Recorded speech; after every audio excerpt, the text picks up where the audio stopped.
అన్యాయాన్ని అతనేమాత్రం సహించడు.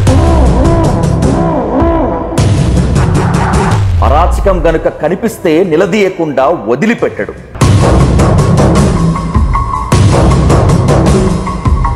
రాజేష్ మహాసేన పని అయిపోయింది. రాజేష్ మహాసేనని తొక్కేశాను అని ఆనందపడే వాళ్ళ ఆనందంలో అర్థం ఉంది. వాళ్ళు అనుకున్నది చేశారు. హీరో ఖచ్చితంగా దెబ్బతింటాడు. కానీ what is Rajesh Mahasena TDP అధిష్టానానికి కానీ జనసేన అధినేత కానీ తెలియదా? అయితే నాకు ఎక్కడ ఎదురయ్యే సమస్య ఏంటంటే గతంలో వైసీపీలోని ఇదే ఫేస్ చేశాను.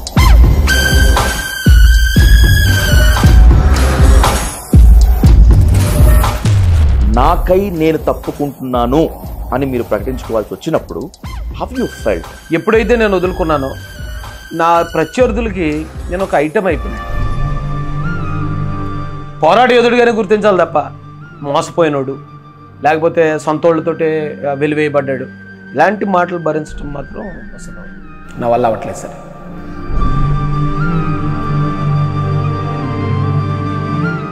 పీగన్నవరం పోటీ నుంచి మిమ్మల్ని తప్పించారా, తప్పుకునేలా చేశారా? Give a straight answer to me. తప్పుకునేలా చేశారు సార్. మరి టీడీపీ జనసేన ఇచ్చినటువంటి మేనిఫెస్టోతో కనుక చూస్తే ఆ హామీలు అమలుపరచాలంటే దాదాపు 12 లక్షల కోట్లు అవసరం, అంతకన్నా ఇంకెక్కువ అవసరం. ఇప్పుడు రాష్ట్రం ఏమవుతుంది? న్యూయార్క్ అవుతుందా లేకపోతే సింగపూర్ అవుతుందా? ఉద్యోగాలు ఇవ్వకుండా, ఇండస్ట్రీస్ రాకుండా, రాష్ట్రానికి ఆదాయం పెరగకుండా చేసాడు ఆయన. ఆదాయం పెరిగే ఏ ప్రయత్నం చేయలేదు ఆయన.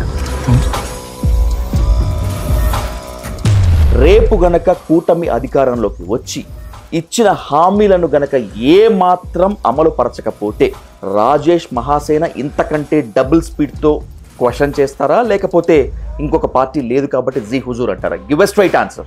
అసలు ఇక్కడ ఏ ప్రభుత్వంలో ఏంటి సార్ ఉపయోగం? ఆ ప్రభుత్వాల వల్ల ఏంటి ఒరిగేది ప్రజలకి?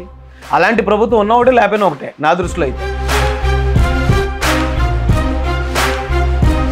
వైసీపీ నుంచి రాజేష్ మహాసేన బయటకు రావటానికి ప్రధాన కారణం అనవసరమైన బ్రదర్ అనిల్ కుమార్ జోక్యం. ఒకసారి నాతో అనిల్ గారే అన్నారు, నిన్ను పార్టీలోకి రావటం మీరు జనసేనలో చేరదామని చెప్పి ట్రై చేశారా, లేకపోతే రాజేష్ మహాసేన లాంటి బలమైన దళిత గొంతుకని, దళిత యువ తిరుగుబాటుని జనసేనలో ఉంటే బాగుంటుందని వాళ్ళు భావించారా? అసలు జనసేన బీజేపీతో పొత్తులో ఉంది కాబట్టి మేము అటు కూడా చూడకూడదు అనుకుంటున్నాం. అంటే ఇప్పటి వరకు జనసేన పార్టీకి, పవన్ కళ్యాణ్ గారికి అంటే ఒక ఓటు యాడ్ అవుతుంది మా వాళ్ళు. బాల సామాజిక వర్గానికి చెందినటువంటి మీకు టీడీపీలో ఉన్నత భవిష్యత్తు ఉంటుందని నమ్మాలా?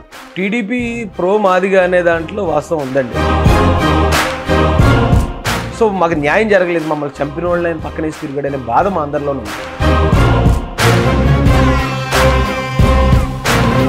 ఆయన వచ్చాడంటే ఖచ్చితంగా విదేశాల నుంచి ఆయన ఇక్కడికి పెట్టుబడులు తీసుకురాగలడు. ఆయన మీద నమ్మకంతో కంపెనీలు ముందుకు వస్తాయి. ఆయన పోలవరం కంప్లీట్ చేయగలుగుతాడు, వ్యవసాయాన్ని బాగు చేయగలుగుతాడు. ఈ నమ్మకం 100% ఉంది.